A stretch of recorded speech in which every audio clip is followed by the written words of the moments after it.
നമുക്ക് ലഭിച്ചിട്ടുള്ള ഒരു മീറ്റിംഗ് ലിങ്ക് ഉപയോഗിച്ചുകൊണ്ട് സിസ്കോ വെബ്എക്സ് മീറ്റിംഗിൽ എങ്ങനെ ജോയിൻ ചെയ്യാമെന്നാണ് നമ്മൾ ഈ വീഡിയോയിലൂടെ പഠിക്കുന്നത്. നമുക്ക് രണ്ട് സിറ്റുവേഷൻ ഉണ്ടാകാൻ സാധ്യതയുള്ളത്. ഒന്നാമത് നമുക്ക് സിസ്കോ വെബ്എക്സിൻ്റെ ആപ്ലിക്കേഷൻ നമ്മൾ യൂസ് ചെയ്തിട്ടുണ്ട്, നമ്മുടെ ഇത് ഉണ്ട് ഇൻസ്റ്റാൾ ചെയ്തിട്ടുണ്ട്. രണ്ടാമത്തെ സിറ്റുവേഷൻ എന്ന് പറഞ്ഞാൽ നമ്മൾ ഈ ആപ്ലിക്കേഷൻ ഇതുവരെ ഇൻസ്റ്റാൾ ചെയ്തിട്ടില്ല. ഈ രണ്ട് കണ്ടീഷനിൽ നമുക്ക് എങ്ങനെയാണ് ഇത് ഉപയോഗിക്കാൻ പറ്റുന്നതെന്ന് നോക്കാം.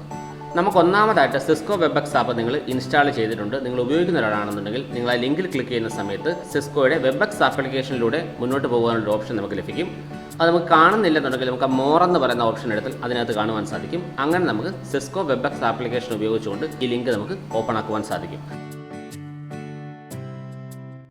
നമ്മുടെ ഓഡിയോയുടെ സോഴ്സിന് യൂസ് ഇൻ്റർനെറ്റ് ഫോർ ഓഡിയോ എന്ന ഓപ്ഷനാണ് ഉറപ്പുവരുത്തുക. അല്ലെങ്കിൽ നമ്മൾ സെലക്ട് ചെയ്യുക. ആണെങ്കിൽ നമ്മൾ പ്രത്യേകിച്ചൊന്നും ചെയ്യേണ്ട ആവശ്യകതയില്ല. അതിനുശേഷം നമുക്ക് ക്യാമറയും മൈക്രോഫോണും എനേബിൾ ചെയ്യേണ്ട ആവശ്യകതയുണ്ട്. അപ്പോൾ നമ്മൾ ക്യാമറ എനേബിൾ ചെയ്യുക. അപ്പോൾ നമുക്ക് നമ്മളെ കാണുവാൻ സാധിക്കും. പക്ഷേ വേറെ ആർക്കും കാണാൻ സാധിക്കത്തില്ല, കാരണം നമ്മൾ മീറ്റിംഗിലേക്ക് ജോയിൻ ചെയ്തിട്ടില്ല. അങ്ങനെ നമുക്ക് കംഫോർട്ട് ആയിട്ടുള്ളൊരു പൊസിഷനിലേക്ക് ക്യാമറ വെക്കുക. അതിനുശേഷം നമ്മൾ മൈക്രോഫോൺ കൂടി ഓപ്പൺ ആക്കുക. അതിനുശേഷം നമ്മൾ മീറ്റിംഗിൽ ജോയിൻ ചെയ്യാൻ തയ്യാറായ ശേഷം നമ്മൾ ജോയിൻ എന്ന് പറയുന്ന ബട്ടൺ ക്ലിക്ക് ചെയ്യുക. അപ്പോഴേക്കും നമ്മൾ വെബ്എക്സ് മീറ്റിംഗിലേക്ക് ജോയിൻ ചെയ്യുന്നതായിട്ട് നമുക്ക് കാണുവാൻ സാധിക്കും. നമ്മുടെ ഇൻ്റർനെറ്റിൻ്റെ വേഗത അനുസരിച്ച് അതിനെടുക്കുന്ന സമയം വ്യത്യസ്തമായിരിക്കും. മോശപ്പെട്ട ഇൻ്റർനെറ്റ് കണക്ഷൻ ആണെന്നുണ്ടെങ്കിൽ ഇത് കൃത്യമായിട്ട് ലഭിക്കില്ല.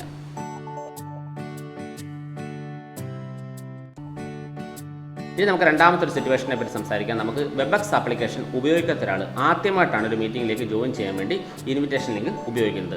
അങ്ങനെയാണെന്നുണ്ടെങ്കിൽ നമ്മൾ ഇൻവിറ്റേഷൻ ലിങ്കിൽ ക്ലിക്ക് ചെയ്യുന്ന സമയത്ത് നമുക്ക് വെബ്എക്സ് ആപ്ലിക്കേഷൻ ഡൗൺലോഡ് ചെയ്യാൻ വേണ്ടിയുള്ള ഒരു ഡൗൺലോഡ് ലിങ്ക് നമുക്കവിടെ കാണുവാൻ സാധിക്കും. ആ ലിങ്കിൽ നമ്മൾ ക്ലിക്ക് ചെയ്യുക. അവിടെ നിന്ന് നമുക്ക് വെബ്എക്സ് ആപ്ലിക്കേഷൻ ഡൗൺലോഡ് ചെയ്തെടുക്കുവാൻ സാധിക്കും. അങ്ങനെ നമ്മൾ ഡൗൺലോഡ് ചെയ്ത് കഴിഞ്ഞ ശേഷം നമ്മൾ ആ ആപ്ലിക്കേഷൻ ഓപ്പൺ ആയി വരും. അങ്ങനെ ഓപ്പൺ ആയി വരുമ്പോഴേക്കും നമുക്ക് കുറച്ച് ബേസിക് ആയിട്ടുള്ള പെർമിഷൻസ് കൊടുക്കേണ്ട ആവശ്യകതയുണ്ട്. നമ്മുടെ യൂസർ നെയിമും അതുപോലെ തന്നെ നമ്മുടെ ഇമെയിൽ ഐ ഡി നൽകുക.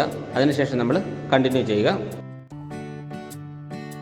അവർക്ക് വീഡിയോയ്ക്ക് വേണ്ട പെർമിഷൻ, അതുപോലെ ഓഡിയോയ്ക്ക് വേണ്ട പെർമിഷൻ, അങ്ങനെയുള്ള കുറച്ച് ബേസിക് പെർമിഷൻസ് കൊടുക്കേണ്ട ആവശ്യകത വരും. അത് നമ്മൾ കൊടുക്കുക. അതിനുശേഷം നമ്മൾ ഈ സിസ്കോയുടെ വെബ്എക്സ് എന്ന് പറയുന്ന ആപ്ലിക്കേഷൻ നമ്മളൊന്ന് ക്ലോസ് ചെയ്യുക. അപ്പോൾ നമ്മൾ വീണ്ടും ഒരിക്കൽ കൂടി നമ്മുടെ മീറ്റിംഗ് ലിങ്ക് എവിടെയാണോ ലഭിച്ചിട്ടുള്ളത്, വാട്സപ്പിലൂടെയാകാം എവിടെയാകാം, എവിടെയാണ് ലഭിച്ചിട്ടുള്ളത് അവിടേക്ക് പോവുക. ആ മീറ്റിംഗ് ലിങ്കിൽ ഒരിക്കൽ കൂടി ക്ലിക്ക് ചെയ്യുക. സിസ്കോയുടെ വെബ്എക്സ് ആപ്ലിക്കേഷനിലൂടെ മുന്നോട്ട് പോകാനുള്ള ഓപ്ഷൻ നമുക്ക് ലഭിക്കും.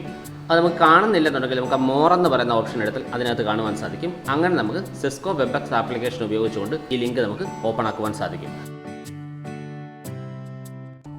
നമ്മുടെ ഓഡിയോയുടെ സോഴ്സിന് യൂസ് ഇൻ്റർനെറ്റ് ഫോർ ഓഡിയോ എന്ന ഓപ്ഷനാണ് ഉറപ്പുവരുത്തുക. അല്ലെങ്കിൽ നമ്മൾ സെലക്ട് ചെയ്യുക. ആണെങ്കിൽ നമ്മൾ പ്രത്യേകിച്ചൊന്നും ചെയ്യേണ്ട ആവശ്യകതയില്ല. അതിനുശേഷം നമുക്ക് ക്യാമറയും മൈക്രോഫോണും എനേബിൾ ചെയ്യേണ്ട ആവശ്യകതയുണ്ട്. അപ്പോൾ നമ്മൾ ക്യാമറ എനേബിൾ ചെയ്യുക. അപ്പോൾ നമുക്ക് നമ്മളെ കാണുവാൻ സാധിക്കും. പക്ഷേ വേറെ ആർക്കും കാണാൻ സാധിക്കത്തില്ല, കാരണം നമ്മൾ മീറ്റിംഗിലേക്ക് ജോയിൻ ചെയ്തിട്ടില്ല. അങ്ങനെ നമുക്ക് കംഫോർട്ട് ആയിട്ടുള്ളൊരു പൊസിഷനിലേക്ക് ക്യാമറ വെക്കുക. അതിനുശേഷം നമ്മൾ മൈക്രോഫോൺ കൂടി ഓപ്പൺ ആക്കുക. അതിനുശേഷം നമ്മൾ മീറ്റിംഗിൽ ജോയിൻ ചെയ്യാൻ തയ്യാറായ ശേഷം നമ്മൾ ജോയിൻ എന്ന് പറയുന്ന ബട്ടൺ ക്ലിക്ക് ചെയ്യുക.